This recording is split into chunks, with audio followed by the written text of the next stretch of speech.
Bună, dragii mei, bine ați venit, bine ați revenit. Sunt Memeș, ca de fiecare dată înainte de a începe, vă reamintesc cât de minunați și de puternici sunteți.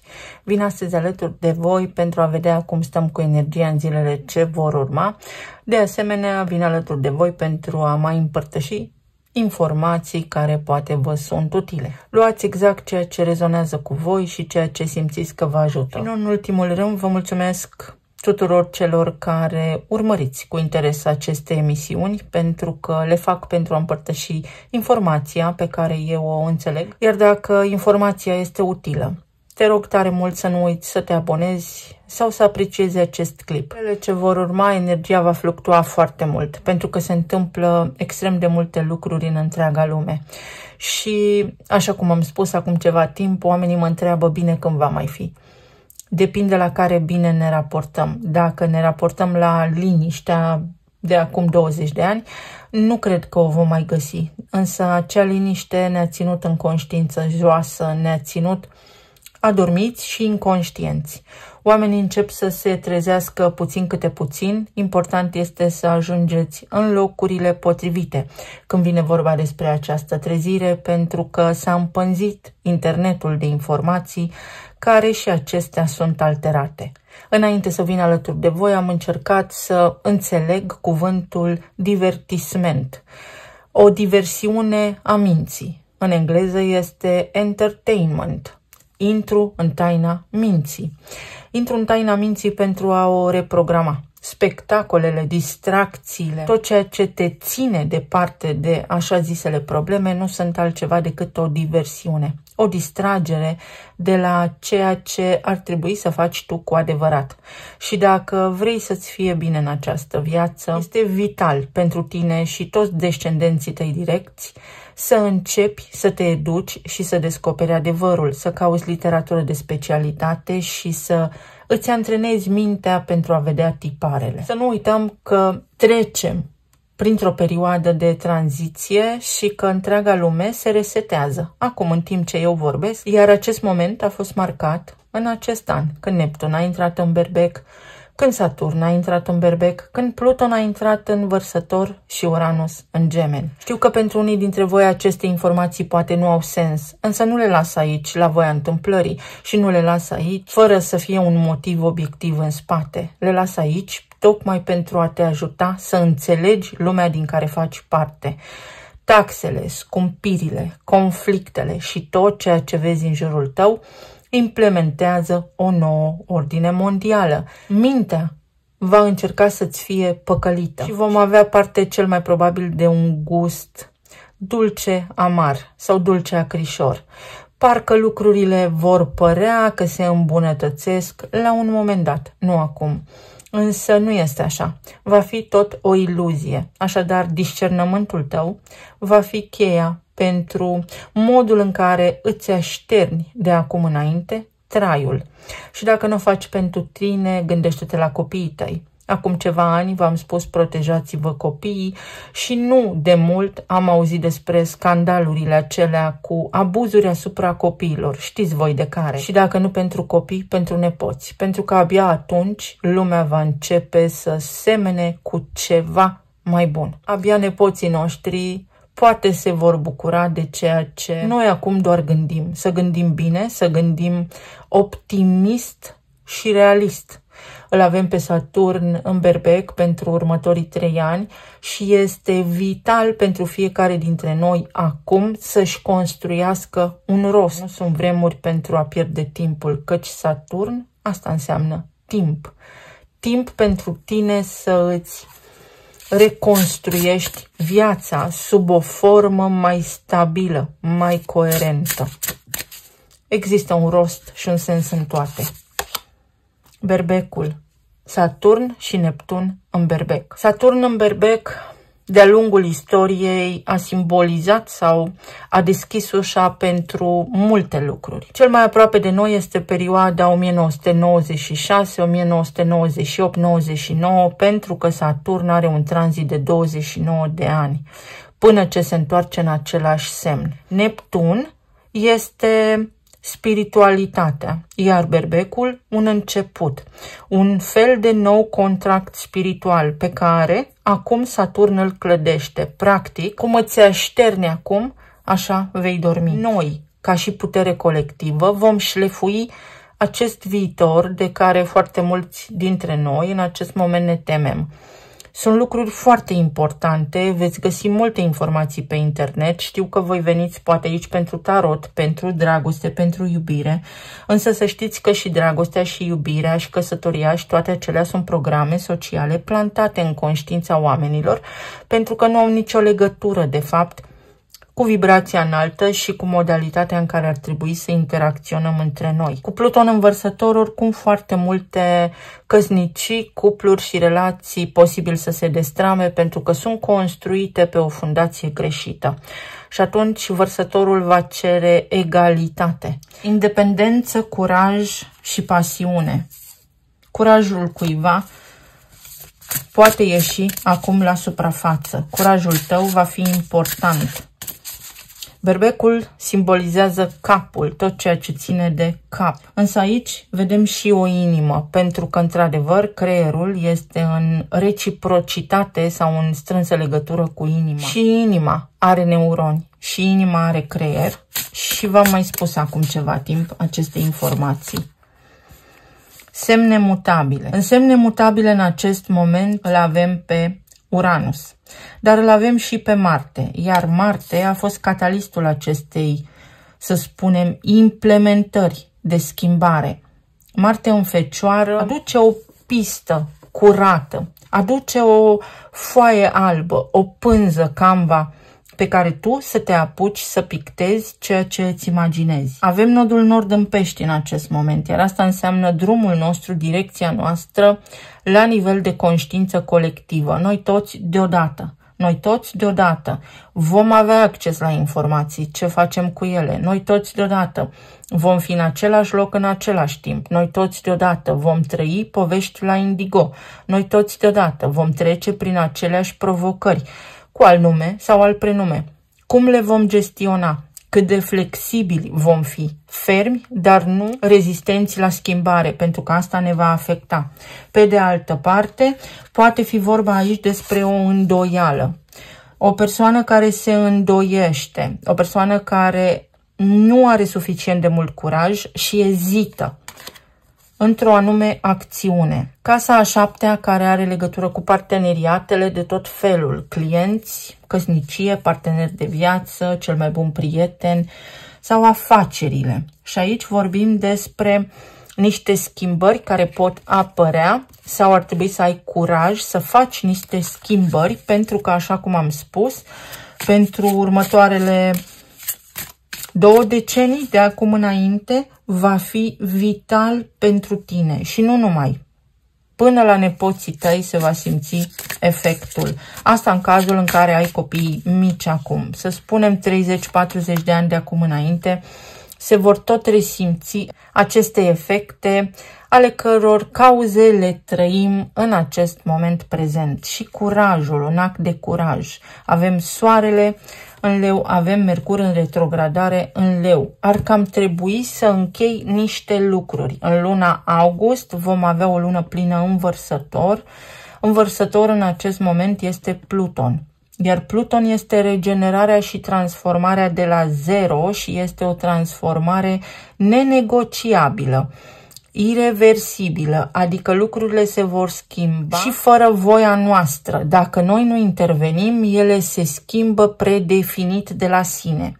Iar acum, la nivel de conștiință colectivă, la nivel de mase mari de oameni, este nevoie de un act de curaj, chiar dacă nu știi exact unde să te poziționezi. De asemenea, mai este vorba aici despre cineva care caută curajul, ori se îndoiește de sine, de tine, se îndoiește dacă să facă ceva anume, nu are încredere majoră în ceea ce voiește a face.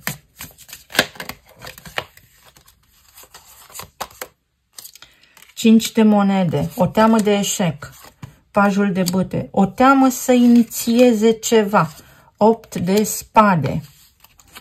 din cauza fricii și a anxietății. Asul de cupe, teamă de respingere și regina de bâte.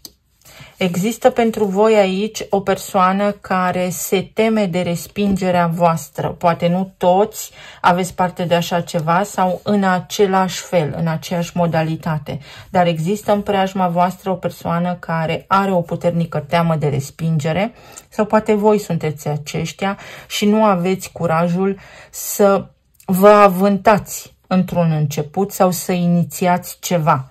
Energia le recomandă celor care sunt singuri să lase deoparte teama de respingere pentru că, așa cum am spus și în emisiunile anterioare, sistemul nervos vă sabotează. Vină, rușine, stimă de sine scăzută, preconcepții, prejudecată, mai știu eu ce lucruri care vă blochează din a trăi bine, din a fi fericiți, din a avea un partener de viață. Pentru alții dintre voi este vorba despre teama de a rămâne singur. Pentru că am fost învățați că trebuie să creștem, să studiem, să mergem la facultate, da sau nu, după caz, să avem copii, să ne căsătorim, etc. Și atunci, dacă noi ieșim din programul căsătoria sau parteneriatul, simțim că dăm greș, că suntem vinovați sau că am eșuat, că am avut parte de un eșec, fără să ne dăm seama că fiecare om, înainte de a face un pas important într-un parteneriat, trebuie să se cunoască pe sine, pentru a fi complet, pentru a nu intra într-o dinamică de codependență și într-un atașament nesănătos. Pentru alții dintre voi este o oportunitate să scăpați de sub control, să scăpați dintr-un abuz. Orice fel de abuz ați simți voi că există în jurul vostru. Poate fi emoțional, poate fi mental, pot fi niște jigniri pe care le puteți opri aici, pot fi, să spunem, comportamente nedorite ale oamenilor din jurul vostru pe care le puteți opri acum. Primim semne sau semnale de la oamenii din jurul nostru sau din relațiile pe care le avem, însă noi le trecem cu vederea și atunci ajungem în situații de presiune majoră sau de tensiune majoră din care nu mai știm cum să ieșim. Pentru alții dintre voi este o persoană care găsește curajul, indiferent de ceea ce ați spune voi, să vă adreseze ceea ce are pe suflet. Este un fel de extaz, este un fel de bucurie nemărginită pe care unii dintre voi o puteți simți, tocmai pentru că vine sub o formă neașteptată. Este o stare de entuziasm, de euforie pe care o puteți întâlni, pe care o puteți simți, inclusiv în relațiile voastre. Poate ieșiți dintr-o sferă, să spunem, a zonei platonice, a rutinei și mergeți către alte lucruri, mergeți către o altă destinație, mergeți într-o vacanță sau se întâmplă ceva care reanimă pur și simplu vortexul energetic de la voi din casă. Aici energia spune în felul următor: există cineva care se teme de respingere sau a rămas cu o durere în urma unei respingeri. Până ce nu vei trece peste această respingere, peste acest eșec subiectiv, personal pe care tu l-ai avut, nu poți cunoaște dragostea adevărată. S-ar putea să nici nu o fi cunoscut-o încă, pentru că ea există. Altfel nu ne-am fi născut, doar pentru durere și doar pentru tragedie, să spunem. La nivel de plan material, aici lucrurile încep să se deruleze într-o nouă direcție. Și este nevoie de la noi să facem mai mult, să ne educăm mai mult și să lăsăm deoparte frica și neputința. Pentru că putem trăi bine, putem avea parte de lucruri, putem avea un trai decent sau putem avea oportunități. Oportunități vor exista, atât că este ca și când vor exista mai multe oportunități pentru oamenii cei mai obedienți. Cei obedienți, cei care vor urma îndeaproape regulile, aici la libera voastră alegere să interpretați ce înseamnă reguli pentru voi, o vor duce bine, vor avea un trai bun. Însă, cu Saturn în Berbec acum, energia spune în felul următor: fii realist, fii atent la ce crezi, fii atent ce crezi, fii atent ce spui, pentru că s-ar putea să îți fie tăiate aripile sau să fii oprit din succes sau să nu poți acționa chiar așa cum vrei tu. S-ar putea să mai fie o perioadă în care ți este luat dreptul la liberă exprimare. Cu asta ne vom confrunta toți, deja a început. Poate fi o oportunitate la locul de muncă pe care anterior nu ai avut-o. La nivel de zonă medicală, energia va fi joasă în zilele ce vor urma. Încercați să vă protejați așa cum puteți, să vă odihniți atunci când corpul vostru o cere și să fiți foarte, foarte atenți la ce consumați. Avem eremitul, puznicul. Este o teamă străbună de abandon, de lipsuri peste care puteți trece, chiar dacă ai noștri strămoși au fost poate în războaie sau au trecut prin momente nefavorabile, austeritate și foamete, noi ne putem regenera pentru că suntem pe un nivel de conștiință mai înalt și avem acces la niște lucruri pe care ei doar le visau sau nici nu și le închipuiau. Cineva are pentru tine aici sentimente, dar în tăcere. Poate nu se exprimă. Aveți de-a face unii dintre voi cu o persoană care nu știe să își exprime sentimentele și atunci ar trebui să nu trageți concluzii pripite, să încercați să aveți răbdare sau să analizați foarte bine spusele acelei persoane, acțiunile acelei persoane, pentru că arhetipul eremitului simbolizează fecioara și aici vorbim despre judecată și despre critică, dar și despre toleranță. Marte este în quadratură cu Venus și asta indică o lipsă de toleranță, o lipsă de toleranță față de aproape. Nu îți vărsa nervii pe cel de lângă tine care te iubește în tăcere și care este prezent în viața ta pentru că s-ar putea să nu fie el vinovat. Poate aveți parte de o așa situație și atunci veți ști cum să o gestionați. Pentru alții dintre voi este cineva care este oprit. Fie această persoană își pune singură bariere, se simte vinovată sau are remușcări, fie chiar nu poate fizic să vă transmită, să vorbească, să discute cu voi despre ceea ce simte. Dar există o zi când apare o oportunitate, iar lucrurile rămase nediscutate vor fi spuse, vor fi clarificate. 4 de cupe, o lipsă a bucuriei și o teamă din nou de respingere, o teamă de abandon. Este o perioadă în care s-ar putea să nu vedem cât de norocoși suntem de fapt. Tocmai pentru că atenția noastră țintește către o singură direcție și nu vedem în jurul nostru. Percepția noastră ar trebui să fie 360 de grade, abia atunci ar fi completă. Fiți mai atenți, uitați-vă bine în toate direcțiile, inclusiv în trafic, să nu fiți distrași. Apare o oportunitate în care vei putea alege. Lumea însăși îți va oferi o oportunitate, dacă mergi către o direcție sau alta. Una va fi profund tehnologizată și foarte modernizată, în timp ce alta va rămâne axată pe natural. Vei avea o alegere la îndemână. Pe de altă parte, această oscilație, această variație care există aici, poate fi foarte ușor contrabalansată. Te poți echilibra pentru a îndrepta, să spunem așa, evenimentul, dorința, gândul pe care îl ai în favoarea ta.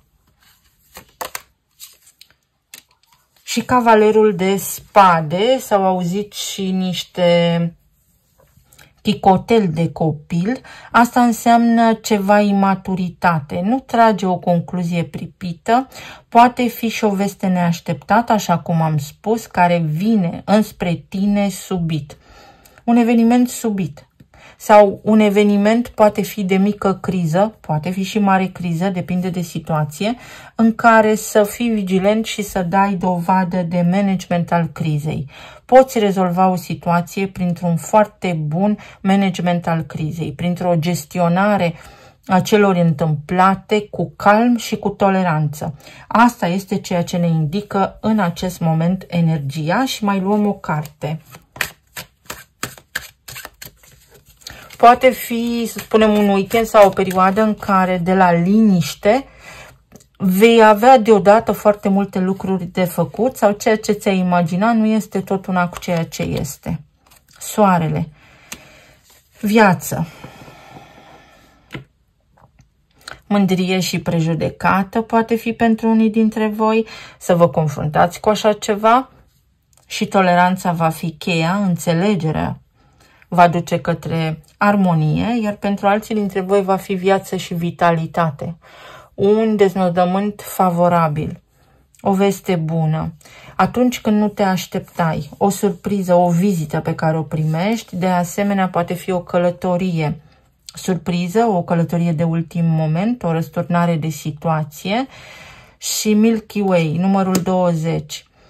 Viața ne-o construim și noi, suntem co-creatori la tot ceea ce se întâmplă. Arcana 20 înseamnă judecata, dar ea în esența sa ne vorbește despre discernământ, despre a ne ridica dincolo de lumesc, dincolo de superficialitate, pentru că asta înseamnă numărul 20 în cheile genelor, și ne oferă indicii, ne oferă o direcție către profunzime, către a gestiona lucrurile cu mai mult tact, cu mai multă diplomație. Marte va intra în balanță pe parcursul acestei luni și asta ne va împinge către diplomație, ne va împinge către a sta puțin pe gânduri, fără să reacționăm din instinct primar, tocmai pentru că vremurile prezente ne-o cer. Poți avea parte de un succes fantastic în zilele ce vor urma sau începând din această perioadă, așa cum îți dorești tu, dacă ai inițiativă, însă inițiativa ta să fie foarte bine gândită și să-ți calculezi riscurile. Să te gândești dacă chiar merită sau nu merită. Să vedem ce ne spun și talismanele.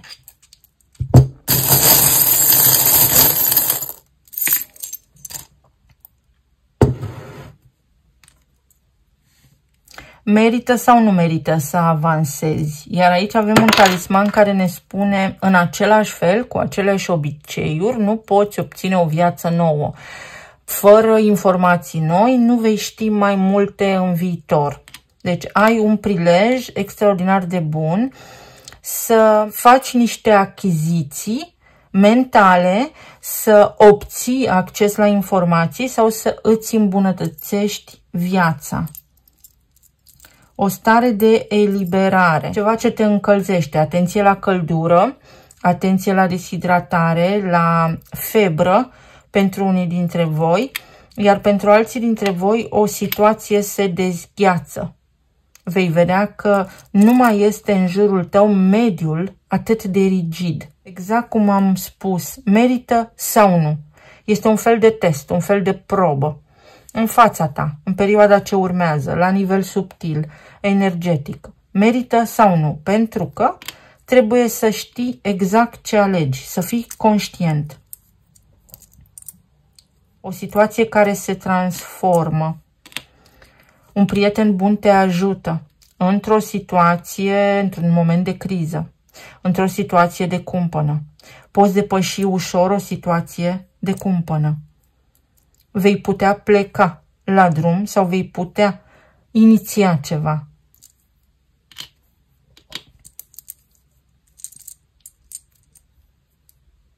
Gândește-te bine dacă merită sau nu. Pe de altă parte, până în perioada sărbătorilor de iarnă, ar trebui deja să știi ce vrei sau să ai deja un răspuns, să îți fie clar. Și nimeni nu va ști răspunsul mai bine decât tine. Un contract pe care îl poți semna sau acum este momentul. Acum este momentul. Uite, contractul spiritual pe care îl poți rescrie, resemna, cu măsură. Se pot regla niște lucruri care anterior te stresau, te încurcau sau te împiedicau.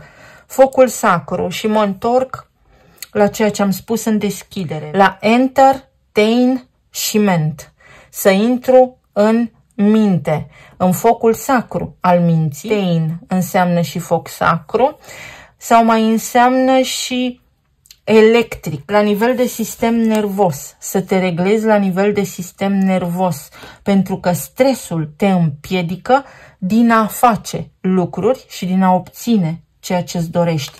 Cu cât este societatea mai stresată, cu atât noi mai controlați. Avem aici turnul și temperanța. Orice provocări ai putea avea, se rezolvă. Gândește limpede și realist. Management de criză. Atenție așadar la situațiile neprevăzute, nu vă enervați. Practic și simplu, nu vă enervați. Cu cât veți fi mai rigizi, cu atât mai greu va fi de depășit acea provocare. Cu cât mai flexibili sunteți, cu atât mai ușor obțineți ceea ce vă doriți, demn și cu respect. Eu vă mulțumesc foarte mult, vă doresc să aveți un weekend minunat, să fiți bine oriunde v-ați afla în această lume și să ne reauzim cu bine și data viitoare. Pa, pa!